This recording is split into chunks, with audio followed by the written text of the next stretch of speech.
Good morning, everyone. It's very sunny down here. I'm having to squint really hard because the sun is right in my eyes. But I hope you all had a fantastic day yesterday. And if you managed to get outside for your one daily piece of exercise, you were able to get somewhere green and enjoy a little bit of nature. Yeah, the sun's come out. It was raining earlier, wasn't it? It was completely clouded over. Everything's slightly damp. That'll bring a new flush for the spring, I imagine, down here as well. But yeah. How are you feeling? I'm feeling good, actually. I'm feeling a bit perky today. Are you? Yeah, the sun is out. It's a bit blue. I don't know. No, not so perky, really. Why? I don't know. I was up late doing, usual that explains it. Late night reading sort of stuff. Late night punk rock by any chance? There was a bit of midnight punk rock, but then after that, there was a bit of post midnight reading. But I don't know. I just, maybe it was the pizza.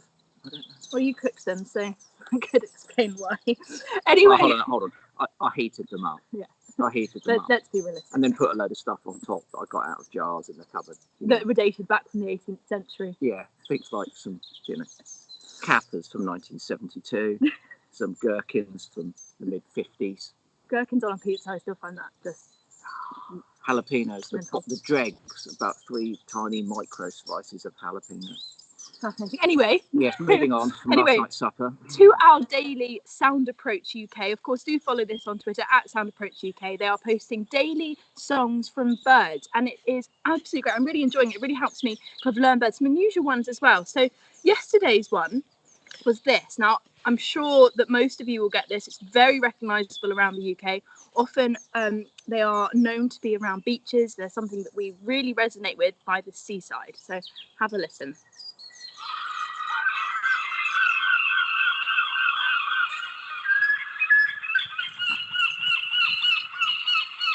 I love that sound. Oh, I love that sound. For me, that just means kind of you're on the beach, you've got some ice cream, having a nice time. Obviously not now.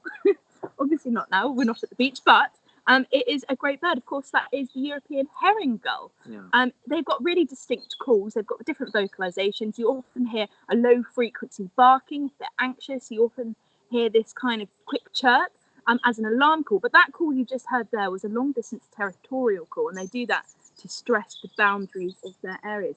But actually, quite interestingly, research has been done to show that with two calls, with the same call can mean two different meanings to the birds, depending on the place of its head and its wings, depending on its relation to the ground, the angle to the ground. So whilst it sounds the same to us, to the birds, they might be interpreting that very differently. You see, we like that call, but we don't live with herring gulls. There are a lot of people who are now living with herring gulls on their roof, and at this time of year, that is their alarm call. Yes. I've got 2 poodles jumping on my head shortly after 6 o'clock, but they've got the herring gulls opening up with their territorial calls. And going back to punk rock, rather curiously, a couple of years ago, Captain Sensible from The Damned, Raymond, sent me an email and said, "Chris, you're a naturalist. What can I do about these herring gulls on my roof?" And I said, "Captain, just play them some of your music, mate. Play them some of your music as loud as you can. Fight back in the way that only you know how to do." He's got to love his herring gulls now, I assure you. He really has. Full of character. Our producer, who's up in Norwich, Fabian Harrison, did his exercise yesterday, locally, of course, following all the government guidelines, and he was fortunate enough to go out and see a grass snake. Got a little clip of that now, on a pond close to his home. These snakes are emerging at this time of year from hibernation. That warm weather we had over the weekend would have certainly got them going. You can see it swimming across the water there. They are a sort of a water snake. That's their principal habitat, water and damp places. They stay, away from dry heaths, the sort of place that you might find in the south here, smooth snakes or adders. And they will feed on things such as frogs and newts and even small fish, even goldfish in your pond if they're coming into your garden.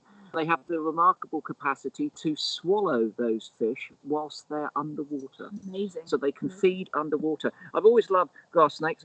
I found this last night, the British Amphibians and Reptiles from the New Naturalist series. This in 1973. I got this for Christmas in 1973. And this was my absolutely Bible, when it comes to snakes. It's got a very characteristic smell. Every time I pick this book up, it's not the smell of grass snake. They discharge a fluid from their vent if they're attacked to dissuade predators from attacking them.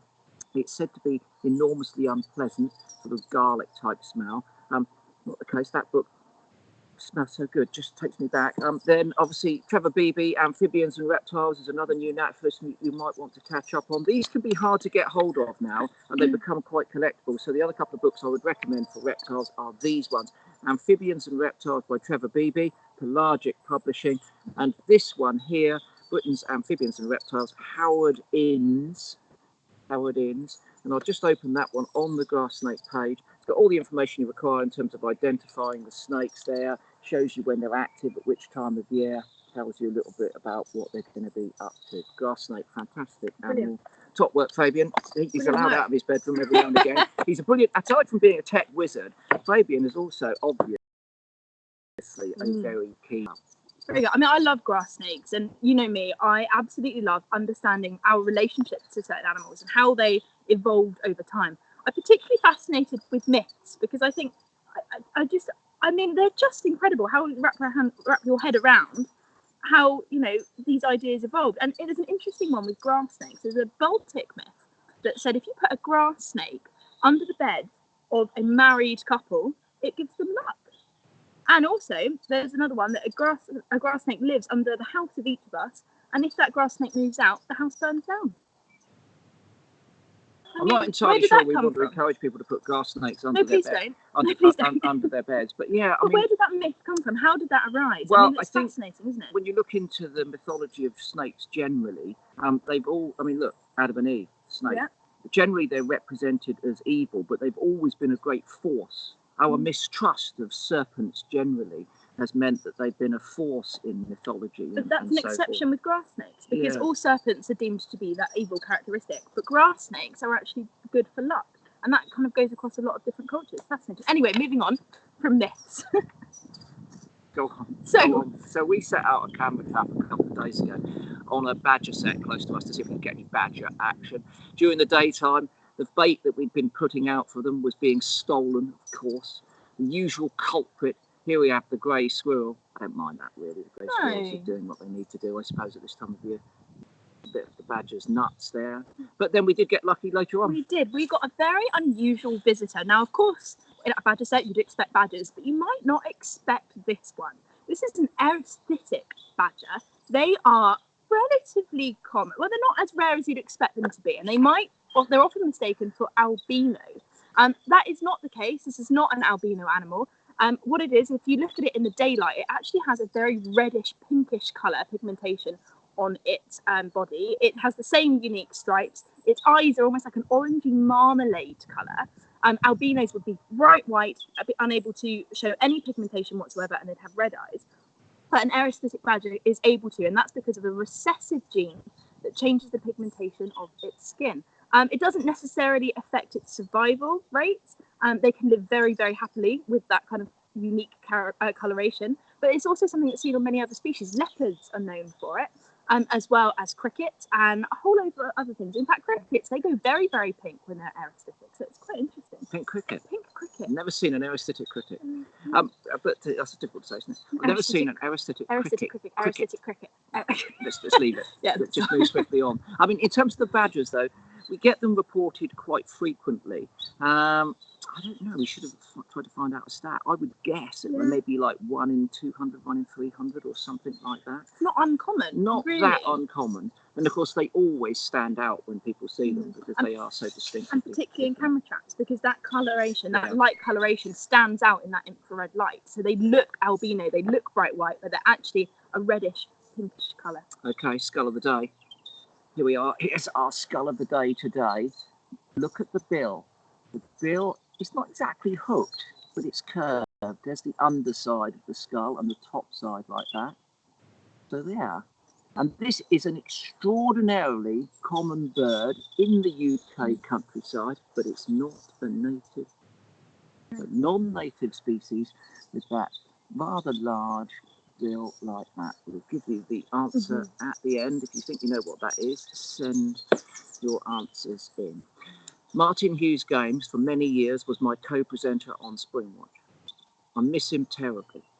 We had banter about all aspects of natural history, but the greatest joy was going into Martin's caravan and indulging a bit of conversation about the sinking of the Bismarck, the flight characteristics of a Messerschmitt, and all sorts of other historical things. In fact, I received a book earlier this week, The War Diaries of Field Marshal Lord Allenbrook, like this. And I presumed, of course, that this book had come from Martin, because he frequently sends me books, the last one about Churchill, all history stuff. But apparently it's not from Martin. It's become a mystery sender. I've no idea who sent me the War Diaries of Alan, but I should be looking forward to getting into it. And of course, when I finish it, I shall be passing it on to Martin, because I know that he'll enjoy this too. He's a man of great eclectic interest, not just natural history or the Second World War or his massive collection of vintage motorbikes, but also, as you can see, chickens. Good morning, Martin. Muted. Now, this is my number 2 cockerel, Mr. Cockady. Here he is. We've actually fallen out a little bit because he thinks at the moment that I'm after his hens. So as soon as I go outside, he starts crowing at me. But let's put Mr. Cockady down. Go on, off you go. Go on. Anyway, I've had chickens for about 30 odd years now. Thank you. And they've taught me a lot. That's what I mean. He thinks I'm a competitor. I mean, he taught me a lot. And I've learned some rather strange things about chickens' behaviour. Have a look at this.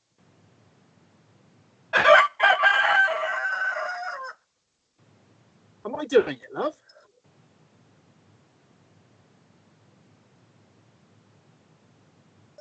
Tell me where it finishes, Ian. Now, this is Flash. It's very beautiful, one of my 3 cockerels. I want to show you something rather curious. Sorry, Flash. Hang on. Right. I'm not doing it very elegantly.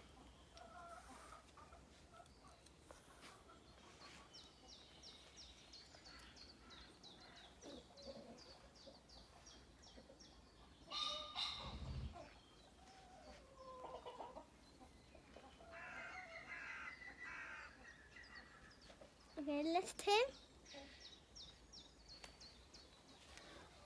This is a prime example of tonic immobility. He won't move at all now. Sam, go back. I don't like to leave them like this for too long because they've got a complex breathing system and you don't want them to get out of breath. But that's very, very unusual. What is this all about? Could I lift him now? Do you want to come and wake him up, darling? Come on, quick. Lift his wing up. Lift his wing. Go on. Bit more. There. Thank you very much, Flash. Why on earth does that happen? Well, quite a few animals demonstrate that, and for very good reason. I'll explain that in a minute.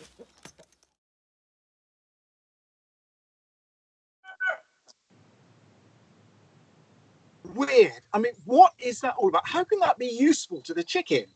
Now, I wanted to find out if the same thing would happen with a wild bird, because our garden is absolutely rammed with pheasants, some of the 40 million that are released every year. We've got about 30 pheasants in the garden. I have to tell you, they're a bit of a pain. Anyway, so I thought, well, what I'll do is I'll catch one of these pheasants and see if the pheasant also shows the same behaviour. Let's find out if it does. Do you want to go and touch it? Go and touch it very gently. That's right. Wake it up. Lift its wing up a little bit. Oh, go on. Lift its wing up. That's right. Up. Bit more. Turn it over. That's right. And turn it over. Turn it over. Go on, turn it over. Right over.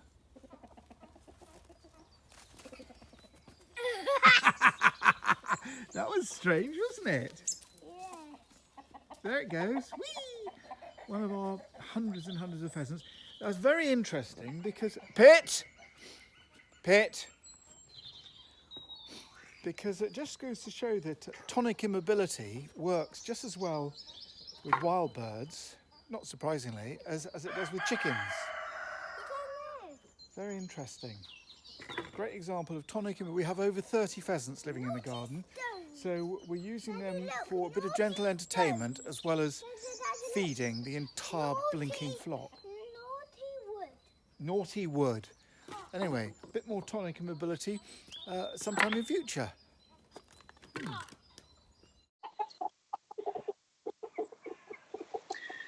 How can that possibly be of any use to the pheasant or the chicken? Or I've done it with doves as well. Well, let's speculate about that. But for other animals, tonic immobility is fantastically useful. Have a look, for instance, at this dead grass snake. Or is it dead?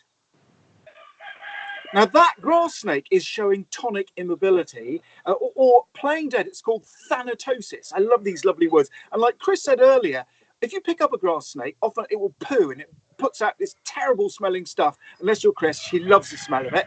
He used to put it on his hand. Anyway, so the grass snake puts out this poo and then it does tonic immobility.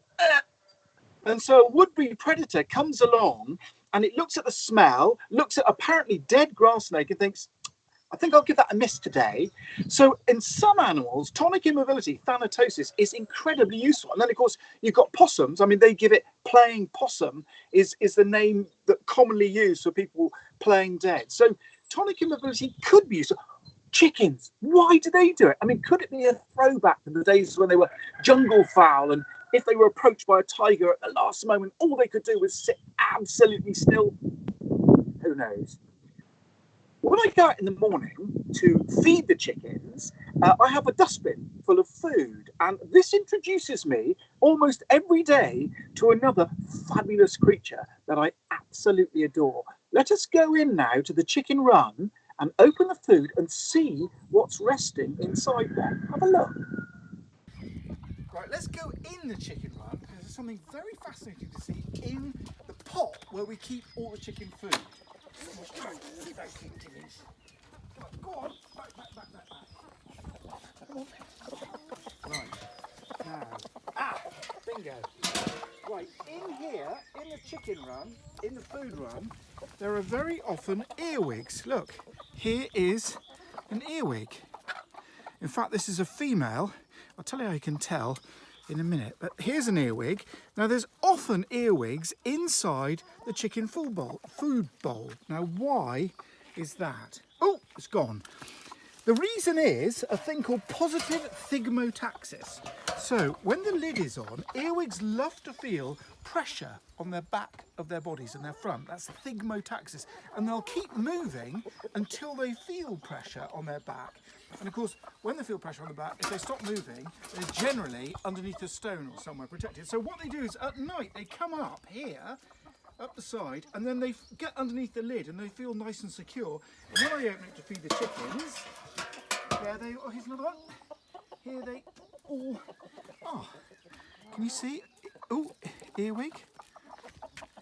Oh, they move so fast. I love earwigs. Right, let's feed the chickens. This is a female. I'll tell you why in a minute. Hang on. Right. Out of the way, pop it. Let's, oh dear. Let's give the birds some food. Come on then. This is Harris. Hello, darling. And that's Blue, who lays the blue eggs. All right, that's enough. Come on, let's go outside. Anyway, positive thigmotaxis. I love science, me. Come on, Sam. Out you come, pop it.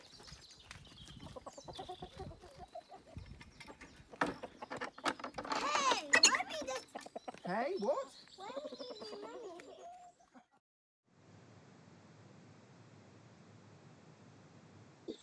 Positive thigmotaxis. Oh, you can, when you're having a Zoom party now because you're isolated, you can just sort of bring that into the conversation just casually, you know. Anyway, I was going to tell you how you tell the difference between a male and a female earwig. I was up last night doing a bit of painting. Can you see that? Ooh, look at that. It's not bad, is it? It's not bad. So that's the male with the great big calipers there. And that is the female with the much more useful ones like that. So you can tell now, bring that into a conversation, the difference between a male and female earwig. I've tried to get earwigs to nip me. I've failed dismally, but I have seen a female earwig defending her eggs, because they're brilliant mothers, use those calipers to kill a pseudoscorpion. So the female, they are quite useful. Last thing, Chris showed you some books. This book was my Bible when I was young. It got me my passion for earwigs and other insects. And it actually by Michael Chinnery, one of my heroes. And it's actually, can you believe it, signed by Michael Chinnery, Bristol, 1979. It's one of my most treasured possessions. Chris, have you got a Chinnery?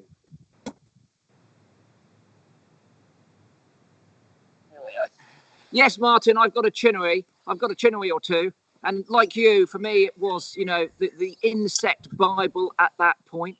I didn't get into the earwigs quite as much as, when I was a kid, I really liked the earwig, but then I went all dragonfly by the time I got into my teens. And then when I got into my early 20s, I went all wasp and hornet. But you've stuck with the earwigs. I know that you're a massive fan. Beautiful drawings, by the way, mate. Added to your, what a polymath. What a polymath. Didn't realise you had the artistic skills there. Those are beautiful. Absolutely. Yeah. You should post those online. We should. If you don't mind, if you can send us a phone snap of those, we'll put it up on the South Isolating Bird Club site so people can identify the difference.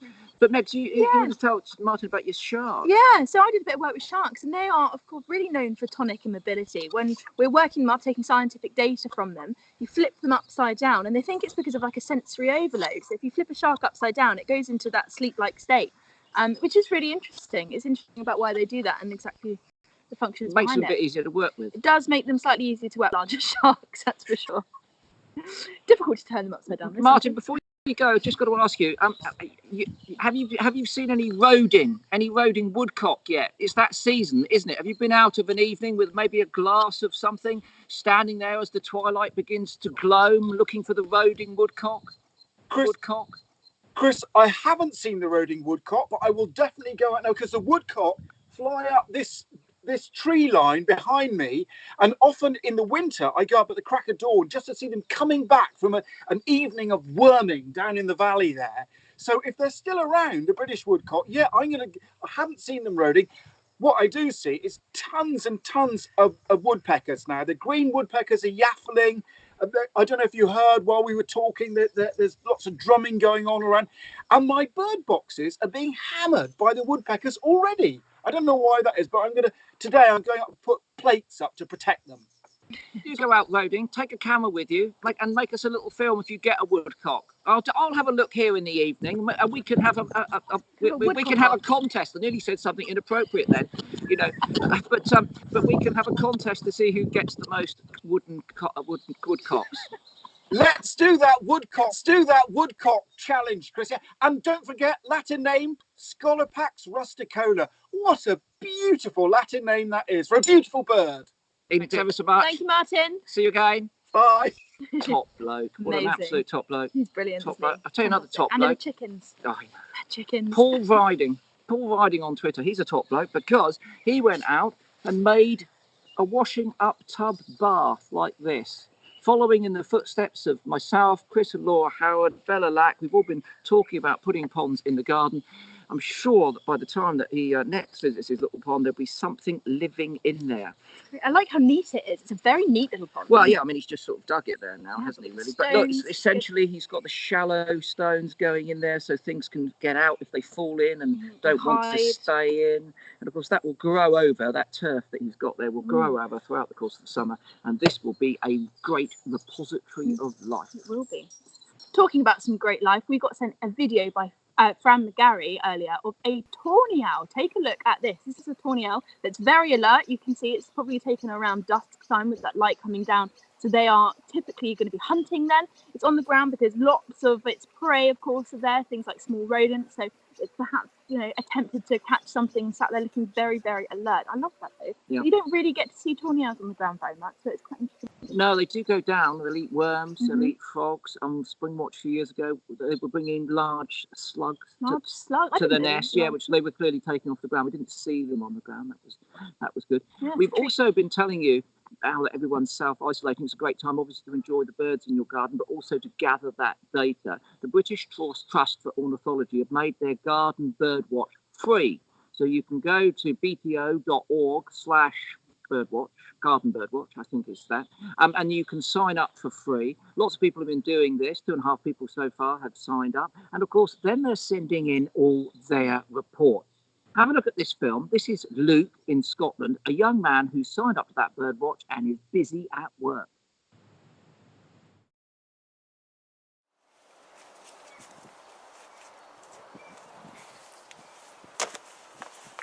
Daddy, I think that might be a blue tit.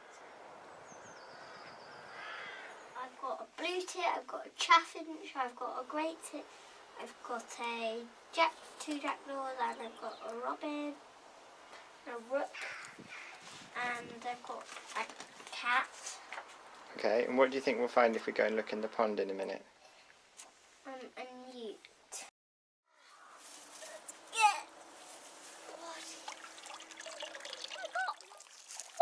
OMG! I got 4 of them. Look at that! I got 4 of them.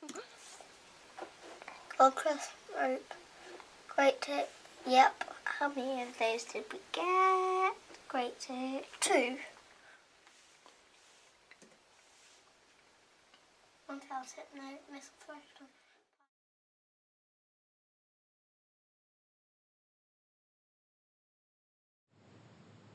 Superb. That is such a lovely little film, and what great work getting out there, you know, looking at all those ID sheets, noting down what you can see really critically, And sending it in. contributing to citizen science. Top So work, amazing work, Luke. Top That is work. just stunning. Top work. So recently I've been chatting with a friend of mine called Patrick Haslam, who I went to university with. And we were talking the other day about being isolated from our families. And of course, this is something that we're all struggling with. And it's very, very difficult. His grandmother, Morag Burton, lives up in Warrington near Manchester. And the way that she's combating this isolation is to go out and do some painting. Well, not to necessarily to go out, but to take the images from when she was out before and do some beautiful paintings. And he sent me some, and I couldn't help but show you because I think they are just beautiful. There's one of an otter that I picked out. Isn't it beautiful? The way that she's used those colours, absolutely stunning. A Gaia falcon too, with some tarragon below there, as well as a hedgehog painting as well, which is just beautiful. So it's a great way to keep us busy. Some beautiful paintings, Morag. Well done there. It's absolutely stunning. Top work, top work. Yesterday I showed you a picture of a sparrowhawk that I found on Twitter. I put hashtag sparrowhawk in, and every day I check the pictures to see what's happened. This is the one that's come in yesterday that I found. Hold on, got a bit of wind blowing in here. Look at this one. Look at that. And this was taken by Kath Elliott in Sudbury in Suffolk. Her tag on Instagram is kath.ell, Kath L. And she's got quite a few pictures of sparrowhawks up there, actually. And just very briefly, because I was a little bit rude yesterday, I don't like being rude unintentionally, I showed you this picture of a sparrowhawk yesterday, and I didn't know who it was because I'd forgotten to write it down. The Brigham Wards, the _ Brigham Wards, Susan and Dan in Nottinghamshire, really keen sparrowhawk fans as well. Remarkable picture. I'll keep trawling for those Instagram pictures late in the night. Sparrowhawks, male That's sparrowhawks. what's keeping you up. It's what's keeping me up. Male sparrowhawks, honestly, such a beautiful bird. Really, really stunning. Really stunning. On to Skull of the Day. Lots of you got this right again. So Facebook, there was Debbie, Simon, Terry, Jenny, Bob. Twitter, Maggie, Heather, Nigel, Gwen. YouTube, Wildlife, Emily, David, Simon, and Shane again. Well done, Shane. Shane's honestly, good. You are really Shane is good. There's the skull man. Right. Okay, so have a look at this. So this, of course, is the skull of the pheasant. Now, it's got that really iconic curved bill there. That's because this animal spends the majority of its time on the ground. And what it does is it uses this bill, this curve here, to dig up roots and insects and things that it can eat. It also uses its feet to do this as well. So if you see it with its head down and it's rubbing around like this, that's what it's doing. It's digging up its prey. But they're really interesting birds. They do spend a lot of their time on the ground. They can fly. They've got short, quite large, chubby wings, and that enables them to propel themselves directly upwards to evade predators. But they're not made for long distance flying, so you won't see them flying very high or very far. But they will shoot themselves up, but they do spend most of their time on the ground. And that's why their incubation period is only 10 to 12 days, quite short. And the chicks are ready to walk pretty much instantly. They've got their eyes open very quickly as well. So they're very well developed early on. And that's because they need to be able to move very quickly to evade predators on the ground. Yeah. Ring-necked pheasant. Ring-necked pheasant. Native of the Far East, of course, introduced here, as Martin said, in huge numbers into the UK countryside, very common skull. And I suppose, therefore, you find lots of ring-necked pheasants which are roadkill on the side of the road. That might be an opportunity to start your skull collection. Ooh. Yeah, because if you get it wrong, and they are difficult to clean up, bird skulls, and get like this, then there'll always be another opportunity for you to try that due to the large number of roadkill pheasants that are there. They don't all go to waste, of course. Lots of them are scavenged by other generous predators, things like foxes and kites and buzzards. There we are. Which brings me Speaking to, of buzzards, yeah, exactly. So we got a question through. My 2 dogs were in the garden just now. They are a similar size to your poodles. A buzzard came over and kept flying above them. It got very low and the dogs were barking and chasing it. I got them in quickly and the buzzard flew off. Would the buzzard have attacked the dogs?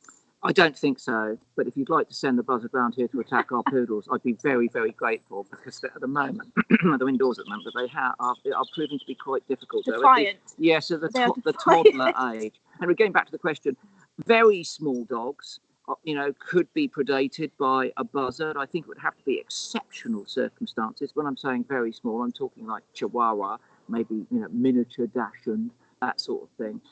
I think the buzzard is probably demonstrating some territorial behaviour. Maybe your house is near an area where the buzzard might be nesting, but I don't think it's likely that the buzzard. Are they going to go down onto the dog? I don't think. I think your dogs are safe. Dogs are safe. Well, earlier on, a few days ago, we mentioned that we set up a carcass cam. We put a whole pile of carcasses on, set up a camera trap to see if we could lure anything. And I said that it was unlikely that we would, just because of this time of year. It's spring, which means food is abundant. So there's a lot of competition for things that to eat. So we have seen a raven flying around. It just flew right over. It flew right over, and we've gone and checked the buzzards, of course. Straight over. We've gone and checked the camera trap, and there is absolutely nothing. Well, hold on, there was one thing. A magpie visited for about 20 seconds. And I mean, a light magpie, but we were hoping for something. There are lots of flies, an enormous number of blowflies. We could do something on blowflies. Maybe we should do the blowflies. Maybe we should do the blowflies. Got a lot of them. Let's get our little microscope camera rigged up and go out and film the blowflies. Yeah. So that's the exciting nature of our carcass cam at the moment. But of course, we will keep the camera on it, and if anything does come, then we will 100% show you. Yeah. Okay. I just wish that I'd put it a little bit further from the kitchen. It's the aroma is beginning. Have you smelled it? I can smell it. Yeah. Can you? I can't smell it. The waft. You've got a very sensitive nose. I have got a sensitive nose. I've trained it to be extraordinarily stiff. Anyway, we better move on before we get into my olfactory skills. Otherwise, I want to start talking about the smell of things, not just old books which turn me on into. There's some quite weird animal smells too. Maybe we'll have a little bit of that tomorrow. Who's coming up tomorrow? We've got Matt Doog on tomorrow. Matt Doog is a photographer. He's a macro photographer. He takes very, very beautiful photographs of inverts, not just UK species, but European and also species from across the world as well. But what makes his photographs so special is not just that they are remarkable in terms of how he manages to get great photos of very small things, quite tricky in itself, but also the artistic component. I've got one of Matt's photos up in my office. Yeah, I've got ones up. They are exquisitely beautiful. Fantastic. We'll see some of those tomorrow. Stunning. And Lindsay Chapman will be joining us as well to help us get through as much of the audience response as possible. So until then, do behave properly, as we're all being told. 1 walk a day, social spacing, don't crowd into public spaces. All the car parks here in Newcastle, I think, now are closed. We're just walking literally around the house with the people today. Stay safe. We'll see you tomorrow. Bye. Goodbye.